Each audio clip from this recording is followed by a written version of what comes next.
Louis T. Welcome to the 2019 NFL Draft Wrap-Up Series where your man Louis T aims to break down all 32 teams in the National Football League's 2019 NFL Draft using our baseball grading scale. Single, double, triple, home run. There are no strikeouts here in the Draft Wrap-Up Series. We cannot tell how these players are going to pan out, and I don't want to discount any of these young men before they get their chance in the National Football League. And so we'll get a score for each and every player selected in said team's draft. We'll apply bonuses when necessary, get an aggregate score, divide by the number of picks, which will yield us an overall grade for that team's draft. We'll then move on to the next team in the series picked by you. That's right, you, the viewer, are in total control as this is the You Pick format. Simply be the first to leave a comment in the comment section of this and future videos stating two things: the phrase next and the team you'd like to see next. Some examples: Raiders, next. Oakland, the Oakland Raiders are next. You get the drift. You get where I'm going with this. As a matter of fact, the next team up in the series is none other than the silver and black, the Oakland Raiders. And I must say, three things quickly off the top of my head when regarding this Raiders draft. Number one, I love Mike Mayock. You know how I feel about Mike Mayock. If you haven't already checked out my podcast, what are you waiting for? Louis T Network podcast, available on all major platforms: Google Music Play, Spotify, TuneIn, Apple Podcasts, Google Music Play. You name it, it's there. LouisTNetwork.net also available there as well. I talked very glowingly about Mike Mayock when he got this job. I talked about how the Raiders were going sideways with just Jon Gruden running the show. The minute they hired Mike Mayock, it exponentially sped up the process of them getting better. I told you, if this was a 5-year project to get better under Jon Gruden, it's now a 2.5, maybe even a 2-year project to turn this thing around and become a playoff team. I wouldn't be shocked if the Raiders late in December are vying for a wild card. I don't think they're going to make the postseason in year one with Mike Mayock as your GM, but I think next year you will be ready in 2020 to contend in the AFC West, and I think that's the value of a Mike Mayock as your general manager. That's number one. Number two, this was an excellent draft. If you're setting a foundation for your franchise moving forward, this is how you do it. Now, look, there's no replacing Khalil Mack. And look, I'll never understand that trade. I'll never love that trade. But if you're going to trade a guy, you better get compensation back. You did. I was not. I thought you actually did a great job in getting compensation for Amari Cooper. I was not opposed to that trade at all. I didn't think he was a great fit in Oakland, and he needed to move on. And you see he's being a much more productive football player in Dallas. He's probably happier there anyway. That's fine. You got a first-round pick for him. And I think this is the kind of draft that you build a foundation for a winning organization moving forward. This is a really good draft. Now, again, we don't know how good it's going to turn out to be, but on paper, just looking at the draft and looking at these players, I think you did a phenomenal job in Mike Mayock's inaugural draft as Raiders GM. Number three, this was a fun draft to watch. I mean, no offensive lineman to slow it down, no defensive lineman even to slow this thing down. It's all skill guys. Again, I can be a little bit biased towards the skill guys. It's fun to watch the skill guys run around. It's fun to watch edge rushers and wide receivers and corners and guys like that out making plays, safeties and things of that nature. And this was a draft chock full of skill guys because, let's face it, the Raiders started to build the foundation for the offensive line and defensive lines last year, and even years prior to that. They drafted a ton of defensive linemen. They've got a lot of young, talented defensive linemen already in Oakland. They've got a number of young, talented offensive linemen that they've brought in, and even in free agency, taking care of a big need with Trent Brown and really killing two birds with one stone by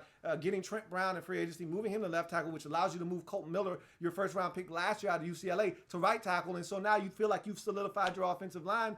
And so they didn't need to do any of that in this draft. They needed to upgrade the talent on this team. This team wasn't talented enough, and I think they actually did that in this draft. So let's take a look at what the Raiders were able to do in the 2019 NFL draft, and we start 3 first-round picks. So again, if you're talking about setting a tone and a foundation for your organization moving forward, you bet not miss in the first round, and I don't think they did. Although the Raiders made sure they told anybody that would listen, we got a surprise at number 4. And yes, they did have a surprise, as this guy was not slated to go this early in the draft. But again, Get your guy when you feel the need to get your guy. I can tell you this much. If they would have tried to have waited till 24, he would not have been there for them to select. I think they understood that, which is why they were forced to take the guy that they thought was a tone setter for this football team and this draft in the first round, 4th overall, Clemson edge rusher Clelin Ferrell is the selection to get this Raiders draft started off.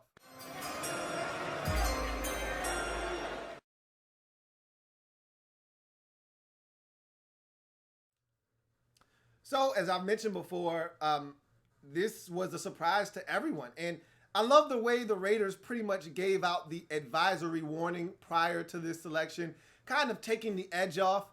If they wouldn't have told everyone that they had a surprise at 4, then everyone would have been like, oh, like sort of like the Giants taking Daniel Jones at 6. Everyone was appalled at the selection. The Raiders took the edge off by telling everybody, hey, we're going to surprise you at 4. So just be prepared for a surprise, because we're going to take a guy that no one's expecting to go at 4. So you're already warned and you've already been forewarned of what's coming, so you shouldn't be surprised. And by doing it, I do that all the time. It's so much easier when you go ahead and you just go and take the shock value out of something. And that's what the Raiders did, and it made everyone more comfortable with the selection. Now, again, it was a bit of a reach, but again, I've always said, get your guy when you feel the need to get your guy, especially when you're talking in the first round, because guys go quick, and in a draft that was heavy on defensive prospects, everyone was reaching to grab theirs. The Raiders weren't going to be able to wait, and there's nothing worse than having 3 first-round picks and having to package up some picks to move up and get a guy that you could have gotten if you would have just taken him in the first place. And so if the Raiders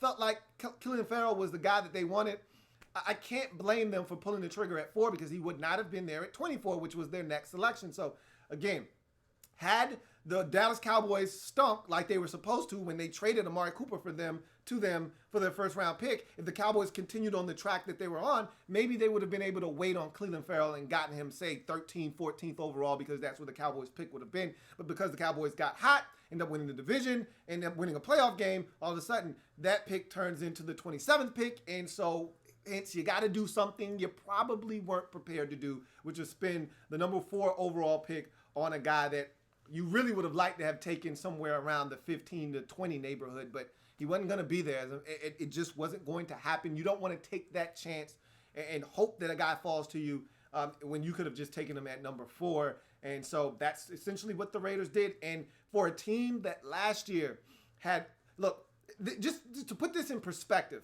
every team in the league had at least 30 sacks as a collective unit, okay? So the second worst team in the league had 30 sacks on the season as a team. The worst team in the league was, you guessed it, the Oakland Raiders. They had 13. So just think about that for a second. The next closest team to the Raiders was 17 sacks away.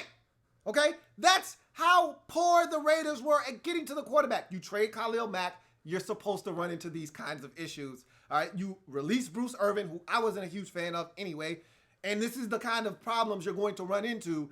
And so they desperately needed edge rusher help. So if you think they're reaching for Clelin Ferrell here at 4, you're sadly mistaken. They need edge presence, and they need it now. And so this was apparent, and it was a big-time need, and they had to address it early on and often in this draft, and they did that. And so let's take edge rusher off the board of the Raiders' needs. As you can see, I have the Raiders' needs that I deem to be the most important in order of importance. Edge rusher being, of course, at the top of that list, and they take care of that first and foremost. Running back is the second one. They went out and got Isaiah Crowell in free agency. He tears his ACL. They also had Marshawn Lynch retire. So the cupboard was pretty bare at the running back position, to say the least. You still got a couple of holdovers from the last regime in Washington and some of those other guys. I don't know if Jalen Richard is still on the roster or not, but none of those guys have made an impact on this football team enough to the point where you feel comfortable at the running back position. So something had to be done, and they're going to do something in this draft. We'll talk about that here shortly. Safety is another position. Carl Joseph just wasn't the guy that you thought he was going to be. Didn't pan out in Oakland for whatever reason. I can't really explain it, but they didn't pick up his 5th-year option. And so I think they realized that there's a changing of the guard potentially coming at the safety position, and they need help back there. They really need an enforcer. They need a tone setter at the safety position. They got that in this draft. Cornerback, there's a new approach in Oakland now, and what they want to do. They want to come up and press at the line of scrimmage. They want long, physical, fast corners that can lay hands on guys at the line of scrimmage and then turn and run with them. They got a couple of them in this particular draft, and it shows me that they're going in a different direction with their corners, and that was actually surprising and maybe a breath of fresh air for Oakland Raiders fans as well, as you're seeing a little bit of a switch in philosophy and scheme. Tight end, to me, was another big position. Obviously, you lose Jared Cook Jr. in free agency. He goes to New Orleans. So to me, there was a big vacancy there. You filled it with quite a number of different guys, including Darren Waller, who you really, really like. Think he's going to be a big playmaker for you. The ex-wide receiver turned tight end that was in Baltimore for about 3 years. They think he's ready to be turned loose and be dominant in this league. We'll see what Darren Waller brings to the table, but you still needed another guy in that room, a guy that could be an all-around tight end, a guy could line up in line and block, but still catch it and do all of the dirty work and still be a good athlete. And you got that in this draft, and I was really pleased with that selection. And then linebacker, I thought was a need going into the draft. You ultimately got some gifts after the draft, including Tavon Coney, a guy out of Notre Dame. I'm a Notre Dame Fighting Irish fan. I think he's a solid linebacker. He's not a game changer by any stretch of the imagination, but I think he's good enough to make this Oakland Raiders roster. Also, you went out, you got Brandon Marshall in free agency. You had Tahir Whitehead, who you got in free agency last year, and then you also bring in Brandon Marshall. So, you also bring in the ex Cincinnati Bengal, the Vontaze Burfict, and he to me is a perfect fit for your defense. You're changing the attitude and the demeanor of this football team. You're looking to be a more grimy, physical, back to the old days of the Oakland Raiders where you're a physical, fast football team. He's not fast, but he's definitely physical, and he'll bring that attitude to your front seven. And so I think you probably address linebacker more so in free agency. And really, this was a weak draft class for linebackers. So I think you felt like we're better off addressing the linebacker position via free agency than spending resources in the draft at a position that just frankly isn't very strong in this particular year's draft class. So with that being said, you get Clelin Ferrell in the first round, 4th overall. I think it's a very solid pick. A little early for me, but again, I can't beat the Raiders up for doing what they felt like they had to do. And so in the first round, 4th overall selection, edge rusher out of Clemson, Clelin Ferrell for me is, to start off this Raiders draft,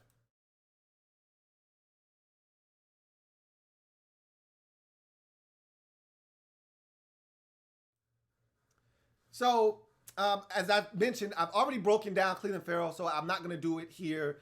Did that in the Draft Prospects 101 series. So if you're unfamiliar with this channel, go check out the Louis T Network. You're already here if you're watching this video. Go to the playlist section, find the 2019 NFL Draft Prospects 101 series. There you'll find a thorough breakdown of all the players I was able to get to prior to the draft, Clelin Ferrell being one of them. My comp for him is Brian Orakpo, a guy that was very productive in this league, but never the dominant edge rusher that he was drafted to be in the first round. You're hoping that Clelin Ferrell is a better version of Brian Orakpo, but they have similar body types, similar size, similar length, similar abilities. I hope that Clelin Ferrell is a better version of Brian Orakpo, but to me, he looks just like Brian Orakpo. So we move on to the next pick in the first round, 24th overall, running back out of Alabama, Josh Jacobs is the selection.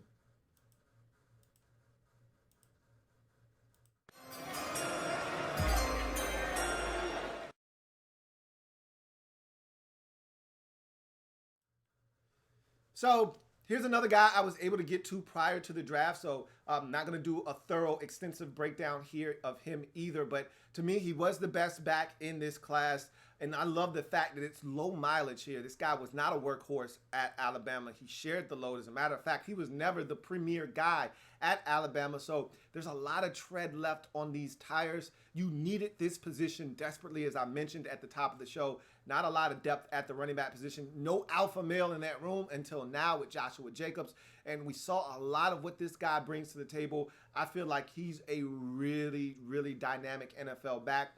offers you a combination of size, speed, and ability to make people miss out in space, can also catch it, and puts his body on the line as a pass protector. So a lot to like here. Again, not going to break him down. I've already done so with film. So if you're looking for that, Draft Prospects 101 series. But here in the first round, 24th overall selection, running back out of Alabama for me, Joshua Jacobs. He is, let's take running back off the list as you met that need here. He is. Hits it high! Hits it deep! It is out of here! And to me, I've comped him to Dalvin Cook. He reminds me a lot of Dalvin Cook and what he brings to the table. And so I think he's got a lot of that in him, the ability to hit the home run, the ability to catch it out and make people miss out in space. A lot of good things to like about Josh Jacobs. And I think he's only scratching the surface. Sky's the limit for this guy, and he hasn't met his apex quite yet. You go to your next and final first-round selection, 27th overall selection, defensive back out of Mississippi State, Jonathan Abram is the pick.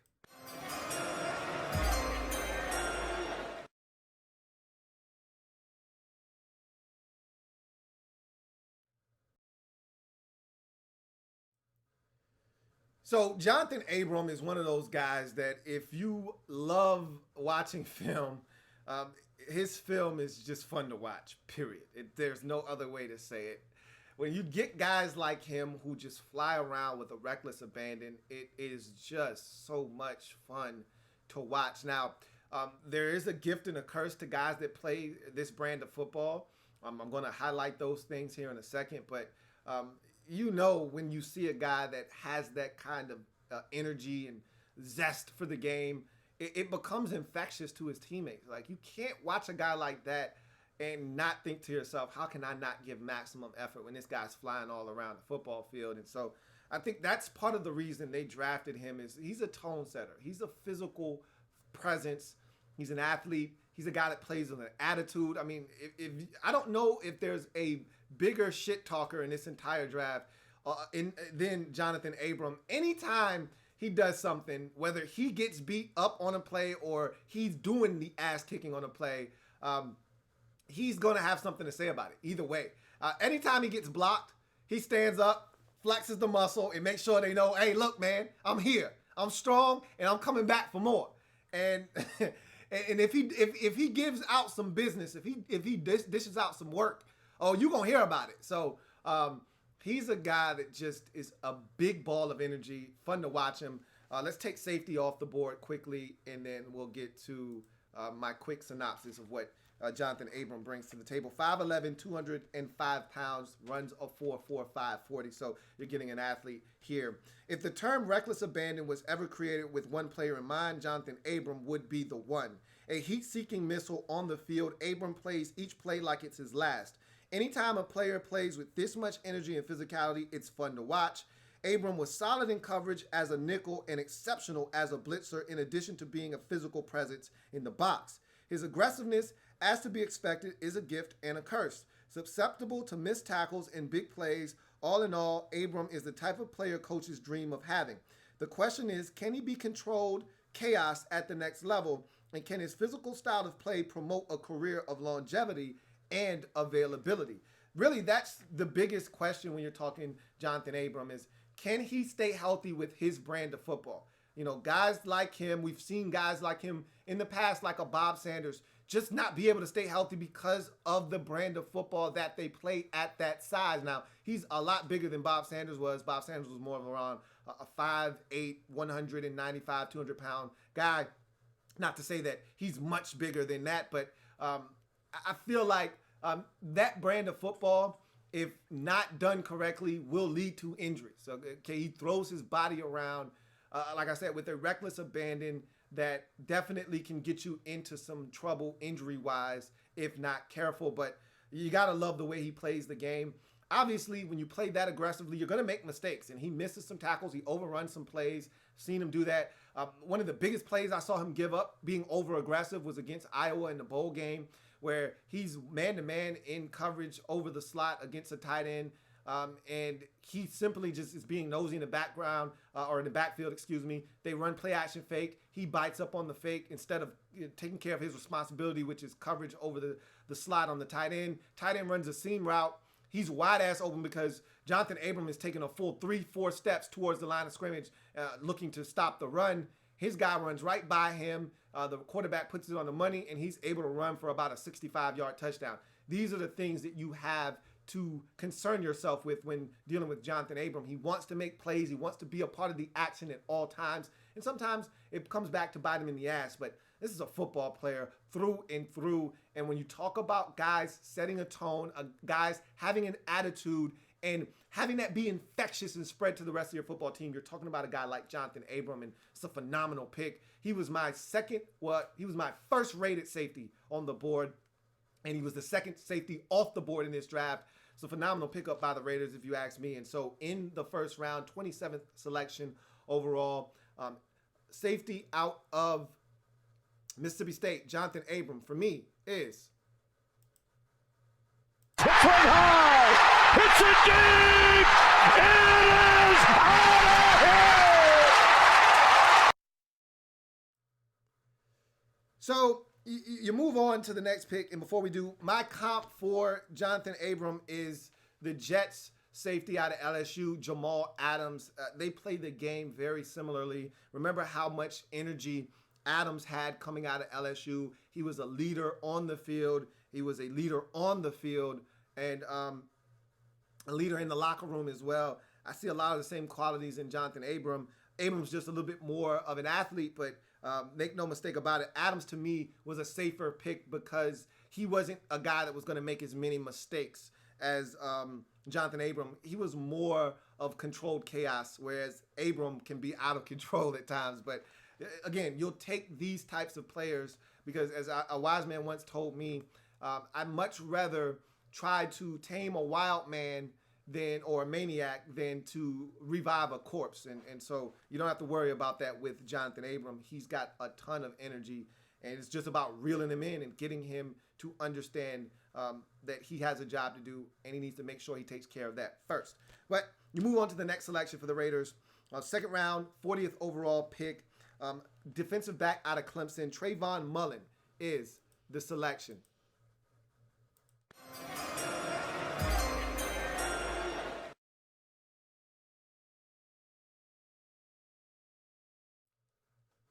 So, Trayvon Mullen is interesting. He didn't get thrown at a ton in his senior year, and I think teams were a little wary of him in 2018 because he was a baller in 2017 at 4 picks, made some plays. Also, the Clemson defensive line was so good in 2018 that it was tough to throw it down the field, to push it down the field. It was a lot of quick passes against that front because they were coming at you in waves with Austin Bryant and Cleveland Farrell, guy you drafted. Obviously, the two beasts in the middle of that defense with Dexter Lawrence and all of those guys, Christian Wilkins. It was just tough to go against this Clemson defense. So he didn't see a lot of work. You know, in 2018, he didn't get a lot of work. He didn't get a lot of balls his way. So this is an interesting pick here. 6'1", 199 pounds. Talked about the Raiders looking for long corners that can run. Here's a guy that fits that profile to a T. Long, twitchy cornerback with long speed to carry receivers down the field. Uses length to bother receivers at the line of scrimmage and isn't opposed to tackling either. His movements are somewhat unpredictable, and his anticipation and route recognition is lagging behind his physical traits. He wasn't tested a ton at Clemson, and it will be interesting to see if he grows and blossoms under the NFL microscope or becomes exposed by it. So when I say he's got unpredictable movement skills, I'll give you a great example. So I'm watching him against Duke in 2018, and they throw a bubble screen his side, and the receiver does a great job of taking a couple of steps hard up the field and then coming back towards the line of scrimmage to catch the football to allow the time for the tackle to kick out and all of that stuff to allow the play to develop. So Trayvon Mullen, he kind of gets caught up with the first couple of steps hard up the field. And so he goes to open up his hips, and now the receiver's going back, And so he does this full 360 spin around, goes up the field 3 yards, comes back up, but he does it so explosively that that tackle still didn't have enough time to get to him. He's able to race into the backfield to make a tackle for loss on the wide receiver screen. It was weird to see him do all of that to just do what he could have just planted his feet in the ground, pivoted, and came back up the field and made the play. He does a total 360, comes back around and makes the tackle. And he does this kind of stuff in coverage as well, where he jams a guy at the line of scrimmage, opens up his hips. He'll do this weird transition, but he's so athletically gifted and fluid that even when he makes these herky-jerky movements, he's able to get right back into the play and be right there at the point of catch. So it's not always the prettiest. It's not always the most technically sound, but it gets the job done. My question is, now at the next level, he can be handsy down the field. Is this a guy that, when targeted a ton, will we see the pass interferences come? Will we see a guy that isn't comfortable down the field with receivers in phase? Because, again, he wasn't tested all that often at Clemson. So I'll be anxious to see how he does. But the talent is definitely here. I see a guy with some ball skills. I see a guy not afraid to tackle. I see a guy with some length and can bother receivers at the line of scrimmage. A lot of good qualities here in the second round, 40th overall selection. Defensive back out of Clemson, Trayvon Mullen, is going to be intriguing. Let's take the cornerback position off the board. Another big need for the Raiders, knocked down within the first 4 picks of their draft, as Mullen, for me,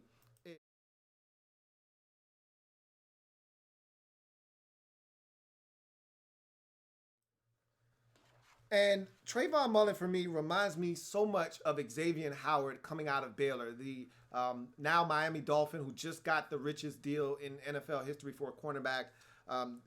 Xavier Howard may be a little bit more of a ball hawk, though. He came into the league as a guy that made plays on the football. I think that if he were given more opportunities, Mullen would have shown you that. He got the pick against Alabama in the championship game when he tracked the football down like he was a receiver.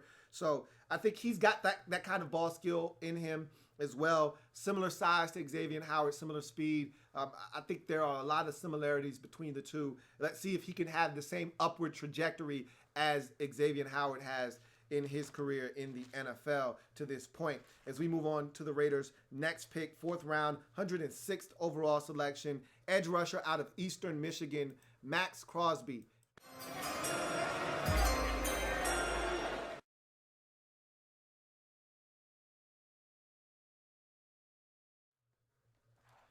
This is one of my favorite picks in this entire draft. There are a couple of them that stand out for me. This is one of them. This guy here, again, much like Jonathan Abram, just a lot of fun to watch, okay? Another one of these guys plays every snap like it's his last, hair on fire. He's a guy that you just want to coach. If you're a team and you want players on the field that love the game, he seems like he loves the game of football. So, again, I don't know this to be a fact, but just watching him play the game, he plays it like a guy that's hungry. 6'5", 255, 33-inch arms. I'll tell you something funny that I read about this guy. I was reading a quote from an area scout on this guy, Maxx Crosby, and he said, his tape reminds me of a high school player dominating that hasn't grown into his body yet. That's the big knock on Maxx Crosby, is that the guy's all arms and legs. He's undeveloped from a physical standpoint. He doesn't have the core strength to be an everyday edge rusher, every down edge rusher at this point, because he needs to build his body up. But we're talking about a 6'5", 255-pound guy, and you're talking about the fact that he hasn't filled out his frame yet. So just imagine what this guy could potentially be. And I listened to Mike Mayock talk about this draft and Maxx Crosby in particular, and how when he called him on the phone to tell him that they were going to take him, he said, hey, look, man, you're going to have to get in the weight room. You're going to have to become Deuce Gruden's best friend. Because, and as we all know, Deuce Gruden is a meathead. He's a musclehead. Just a walking muscle is what Deuce Gruden is. He said, you're going to have to become best friends with him because you got to fill out your frame. You're not physically where you need to be yet. And that was the knock on Maxx Crosby, because when you watch the tape, there's nothing else really stopping you from taking this guy here in the second round. That being said, 6'5", 255, 33-inch arms. Some guys are drafted for what they are coming into the league, and others are drafted for what they can become. Max Crosby is the poster child for the latter. Explosive, violent, energetic, active, playmaker are all adjectives to describe Crosby and his play, yet many can't get past Crosby's incomplete frame at 6'5", 255. Crosby looks capable of getting to 270 and becoming an absolute beast. He needs to refine his rush plan and evolve in the run game and less of a savage.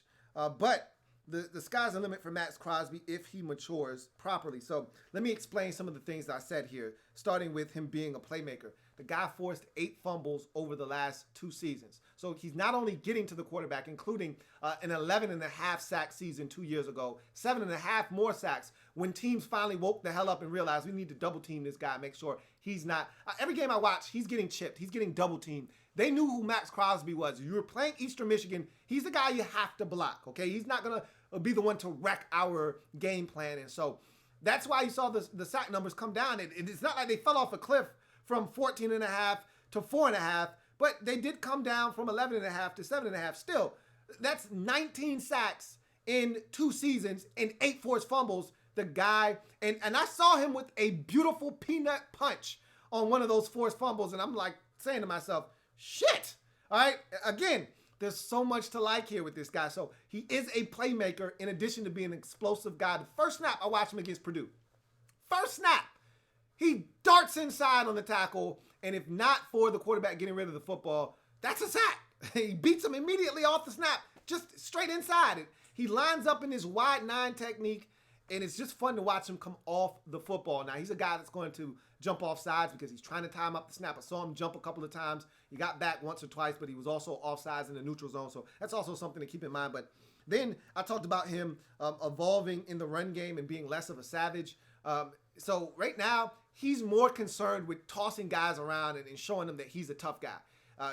When he latches on, yes, he wants to be a part of the play, but he's more concerned with, let me toss this guy aside. Let me rip this guy down to the ground instead of him taking on a blocker, using his length to keep that blocker at bay and then discarding him when the ball carrier comes and make the tackle. Again, he needs to mature in that sense. And then he just needs to get stronger, more physical. Right now, he doesn't have any power. So no speed to power because he doesn't possess any power.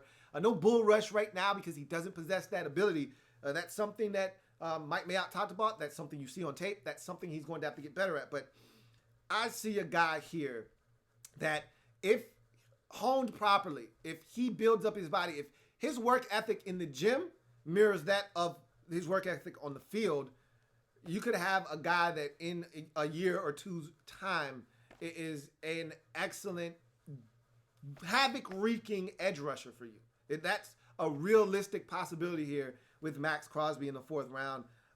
I think this guy has the potential. I comped him to Jared Allen, the ex-Kansas City Chief, ex-Minnesota Viking, ex-Carolina Panther edge rusher who was just phenomenal in his career.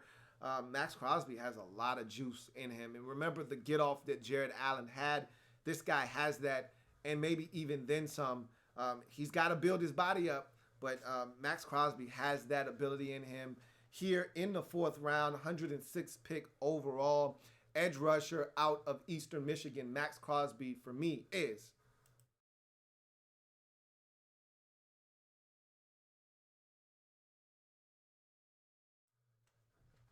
So we move on to the next selection. We're still in the 4th round, 129th overall pick. Defensive back out of Houston, Isaiah Johnson is the selection.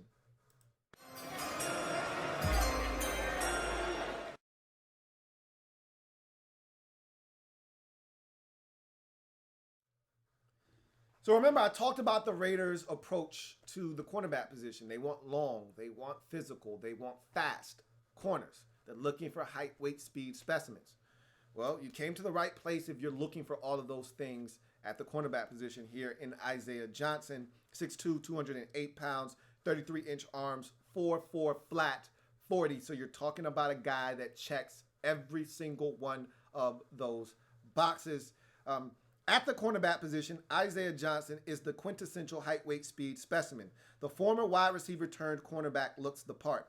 Isn't afraid to be physical with receivers or in the run game. And with his wide receiver background can make plays on the ball, but his inexperience and inconsistency makes his tape hard on the eyes. He's got tons of tools, but a ton of work to do before you can begin to reap dividends on this pick. So when I look at Isaiah Johnson, obviously he's an ex-wide receiver, only 2 years of experience at the cornerback position. So he's still very raw in nature at the cornerback position. He's a guy that I can't stand watching in off coverage. Everything you want in a cornerback in off coverage isn't here. All right. Anything you want as a quarterback in off coverage, you can have. You want the underneath stuff. You want an intermediate route and a completion. You get all of that stuff against Isaiah Johnson. He's just not where he needs to be from that standpoint against receivers in off coverage. That being said, you put him in press, and he's a different animal. And I saw a ton of pass interference penalties, and you may have to take some of those. But this is a guy that I watched against Texas Tech. My God, Antoine Wesley baptized this guy. I mean, it was so hard to watch.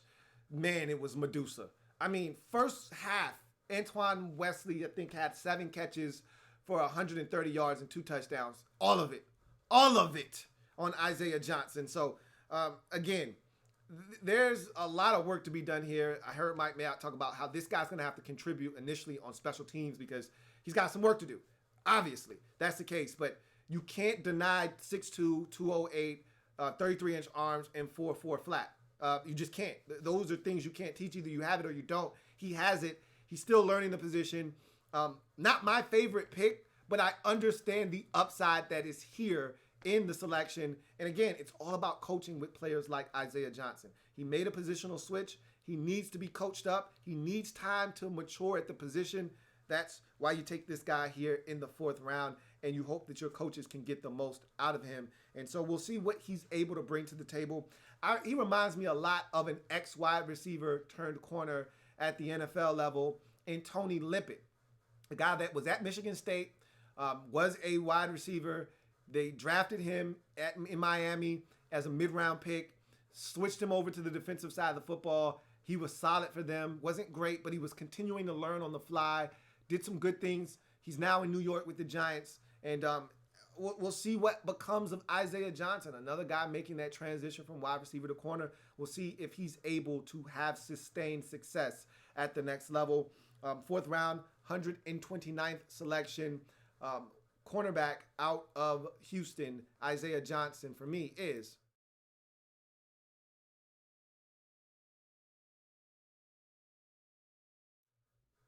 So we move on to another one of my favorite picks in this draft. 4th round, 137th overall selection. Tight end out of LSU, Foster Moreau is the pick.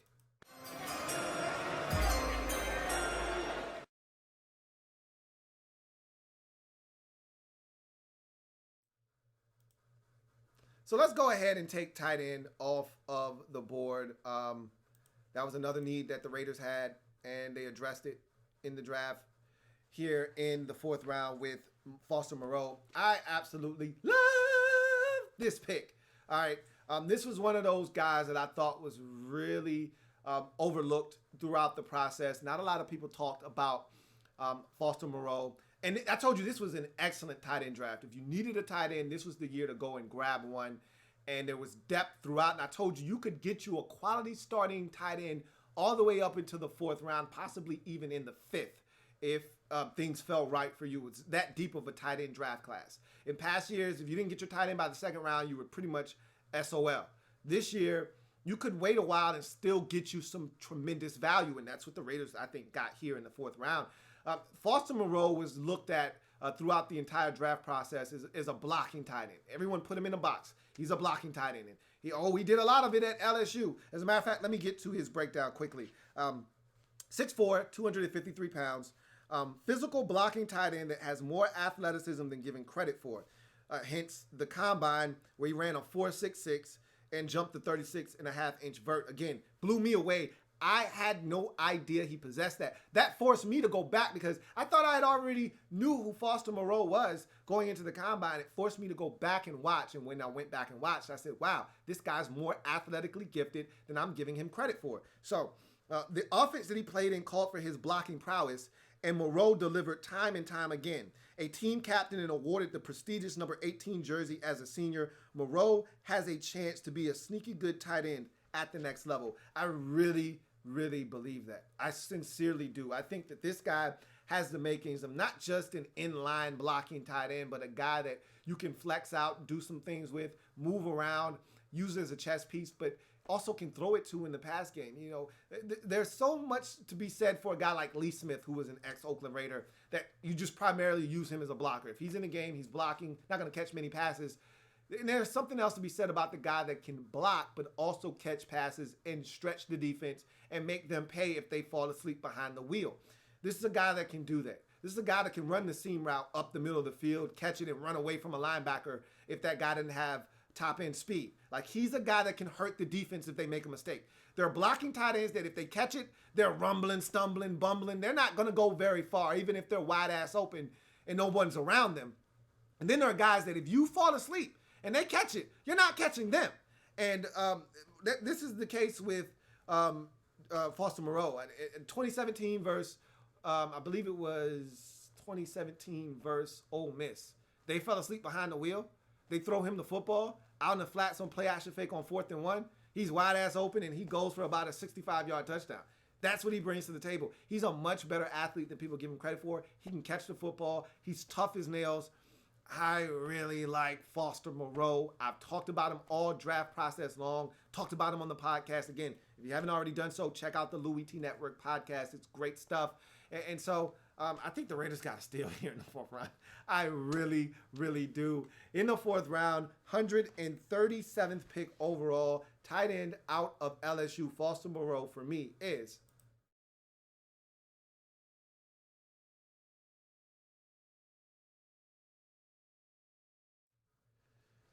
and my comp for Foster Moreau is Austin Hooper, the ex-Stanford tight end drafted by the Atlanta Falcons. Has been really productive in his NFL career thus far. A guy that can block in line, but also can catch it and make you pay down the football field. I think that Foster Moreau has that kind of talent. I think people are sleeping on him. I think he's going to have an Austin Hooper type of impact, especially being that the Raiders feel like they have other athletically gifted tight ends that can come in and help. They really like Darren Waller a ton. I think this is a guy that can sneak under the radar and hurt you as a second tight end. We'll see. But as we move on to the next pick in the draft for the Raiders, 5th round, 149th overall selection, a wide receiver out of Clemson. Go figure. This is turning into a Clemson draft. Hunter Renfrow is the selection.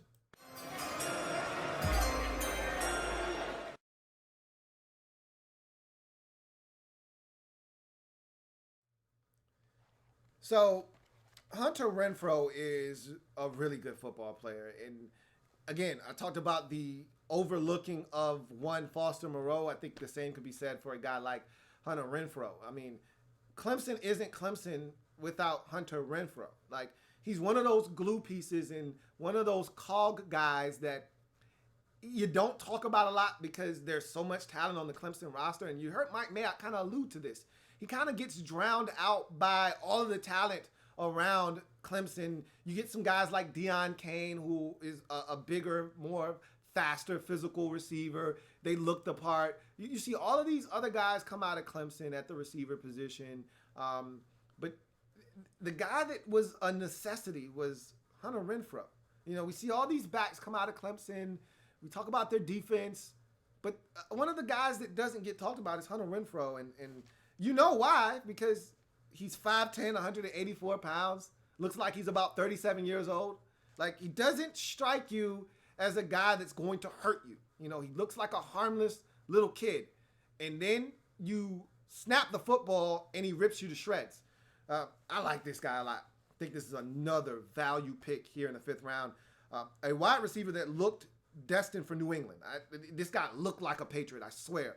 Hunter Renfrow embodies everything an NFL slot receiver should. Great spatial awareness, elite quickness, tremendous separation, and reliable hands. What Renfrow seemed to be lacking was any kind of speed. Then he ran a 4.59 at the combine. There aren't many holes in Hunter Renfrow's game. He's just a good receiver that was on a team with a bunch of great athletes that somewhat masked his abilities and just how good he was and how valuable he could potentially be at the next level. I think at Clemson, he just kind of was an afterthought. And you ask anybody on their staff, I bet you they'll tell you just how important Hunter Renfrow was. He jumped on my radar the first time in the national championship game in 2016 versus Alabama, with Deshaun Watson throwing him the game-winning touchdown on a beautiful whip route to the outside. This guy showed the ability to separate then. He's showing it now. I watched him in 2018, a couple of games. I already knew what this guy was about. I didn't even need to watch because I've seen so much Clemson football. Me living on the East Coast, Clemson football is readily available every single week. Similar to Ohio State, you're going to find Clemson football on the television somewhere. Doesn't matter if they're playing Dartmouth or they're playing Stetson or they're playing Texas A&M. You're going to find Clemson football if you want it. So I knew what he brought to the table. I still wanted to watch more because he's just a good receiver and he knows how to win. And this is a guy that I think is going to win for Derek Carr on a weekly basis. And this is a really good pick. And I know you did a lot of work. That's why I didn't put receiver as one of your needs, because you did a lot of work in the offseason. Antonio Brown, you got the receiver from the Chargers. I think he's going to be excellent for you. Tyrell Jackson, or what is it? Tyrell... can't think of his last name. It's Tyrell something. He's a hell of a receiver. He's tall, he's fast, and he makes plays. He's Williams. Tyrell Williams is his name. So you got your number one and number two there. You also added in J.J. Nelson with some more speed. There's speed, but you didn't have a slot. You added Ryan Grant. All these guys that you added, you didn't have a slot guy. Now you do in Hunter Renfrow, and I think this is a tremendous pick. So, in the 5th round, 149th overall selection, wide receiver out of Clemson, Hunter Renfrow for me is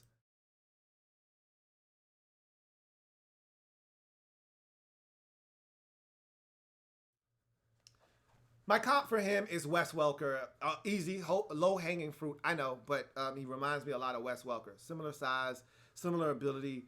His ability to win over the middle of the football field is uncanny. He looks just like Wes Welker. So, there's that. And then finally, we end this draft in the 7th round, 230th overall selection.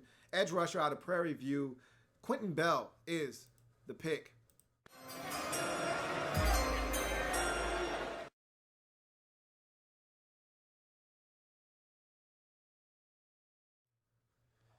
So as you could imagine, not a lot of tape on this guy. He went to Prairie View. All right, A&M. All right. It's not bad enough that it was Prairie View. It's Prairie View A&M. All right, so that's almost like being Prairie View A&M State. Like, damn, you can just be Prairie View. But I digress. I mean, this is a guy that had one hell of a journey to the NFL.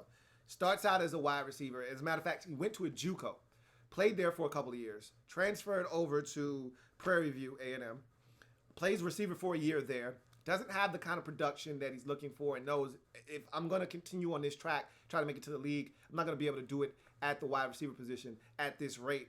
And so he makes a drastic change, one that would alter his life, obviously by him getting drafted in the 7th round here by the Raiders, and makes a positional switch to the defensive side of football as an edge rusher, which is odd because generally, if you're a wide receiver, the most natural transition, if you're going to switch to the defensive side of football, is either safety or cornerback, most notably cornerback. Well, this guy said, no, I'm not only going to move to the defensive side of football, I'm going to move and put my hand in the dirt in the trenches as an edge rusher. Now, it's a lot easier to do that when you're at Prairie View, A&M, all right, versus doing that at, say, a major Power 5 conference school like Duke or Indiana, playing against the big boys. It's tough to do that because this guy was 219 pounds when he decided he was going to make this switch. So by the time the season started, he was at 240 pounds, 238 to be exact, but he was at essentially 240 pounds. So that was a hell of a drastic change to his body, but he did not lose any speed or explosiveness with that. Let's talk about what he did at his pro day first. 4.38 40, 41 and a half inch vert, 11.4 broad. These would have all been the best numbers at the combine for any edge rusher. Obviously, that would have even beat Montez Sweat's 4.41, but This was all done at 238 pounds, which is vastly different than the 266 pounds the Montez Sweat was carrying. So he's a guy that is intriguing because of what he brings to the table. He's got a long way to go. I don't know if the Raiders can afford to cut him because of the potential upside and other teams looking around and saying, hey, this guy has something here. But this will be interesting to see how the Raiders handle him in the offseason because he's already gotten up to 253 pounds. So he jumped from 219 to 240 last year. He's now made another jump from 240 or 238 at his pro day to 253 pounds now on this Oakland Raiders roster. So this guy is steadily growing into his frame at 6'4", 253 now. And if he hasn't lost any of his speed, and by all accounts, he's running a sub 4.5 still. He, at 4, I think the last time he was clocked at 250 pounds, he ran a 4.41. This guy is insane, okay? This guy is insane in terms of an athlete. He's an ex-track guy, so he's trying to shed the label of track guy playing football. You know, and you never, if you're a track guy playing football, you never want to hear, oh, he's a track guy playing football. You want to hear that he's a football player with track speed. That's a very big distinction and one that he's trying to make sure people make when regarding him. So, raw, explosive athlete, former track star, wide receiver turned edge rusher, went from 219-pound wide out to a 240-pound edge rusher that compiled 7.5 sacks in his senior season, in his lone year as an edge rusher. Obviously lacking any kind of polish as a defender, he's all athleticism right now at this point, but with more time, coaching, and an opportunity, maybe this won't be your standard run-of-the-mill 7th-round pick. I'm intrigued, I can tell you that much. I don't really know what fruit this is going to bear for you, if any at all, but it's always fun, and this is what I always talk about. You take problematic guys in the 7th round with talent, you take athletically gifted guys that are small school players or maybe had injury histories, all of those things. You take all of those types of players. If you've got athleticism and you're a freak, you take them in the 7th round. Small school injuries, whatever stopped them from shining or getting their just due, you take them in the 7th round and see if there's anything to them. And that's what they've done here in the 7th round. Now, I'm not getting sucked into the hysteria of Quentin Bell. I know better. I've seen plenty of these guys in watching tape over the years. I've seen plenty of these guys get drafted in the 7th round and them never see an NFL football field. All right, so I know better. But it's going to be intriguing to see what this guy develops into, if he develops at all. I'll be keeping my eyes peeled in the preseason. I hate watching 3rd and 4th quarter of preseason games, but when you're talking about guys like this, that's when he's going to get his opportunity. I want to see it. Anyway, in the 7th round, 230th overall selection, edge rusher out of Prairie View, Quentin Bell for me is...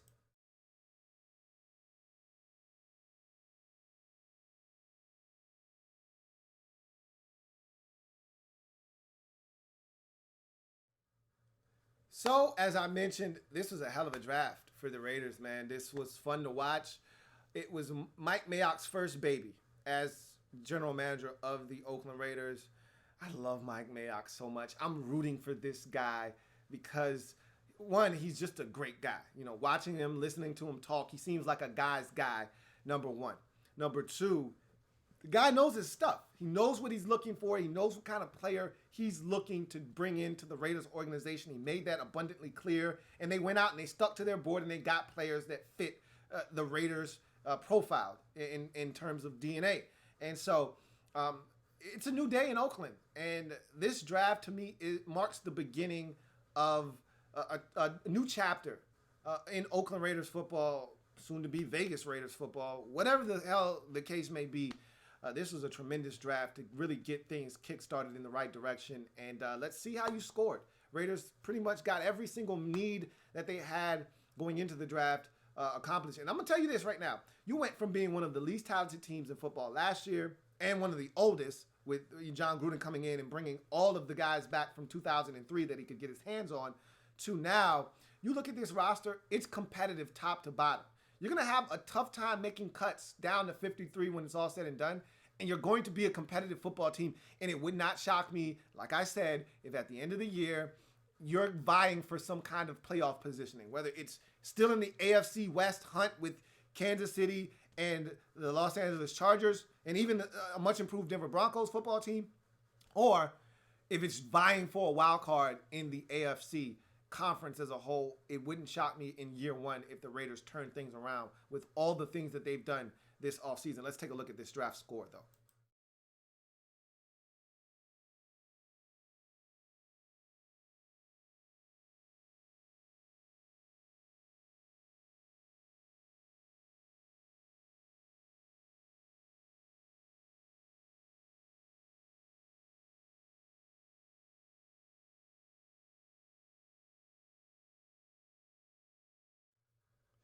So that's going to do it for me, your man Louis T. Thank you for joining me here on the draft wrap-up series of the Oakland Raiders. Remember, if you haven't already done so, what are you waiting on? Subscribe to the Louis T Network for more great content. I cover not only my favorite team, the Washington Redskins, but all 32 teams in the National Football League, including the Oakland Raiders. So come back here for more great content. Also, make sure you check out the Louis T Network podcast, as I mentioned, available on all platforms: Google Music Play, Spotify, TuneIn, Apple Podcasts, any platform you could think of, Google Music Play, and available, of course, on the website, louistnetwork.net.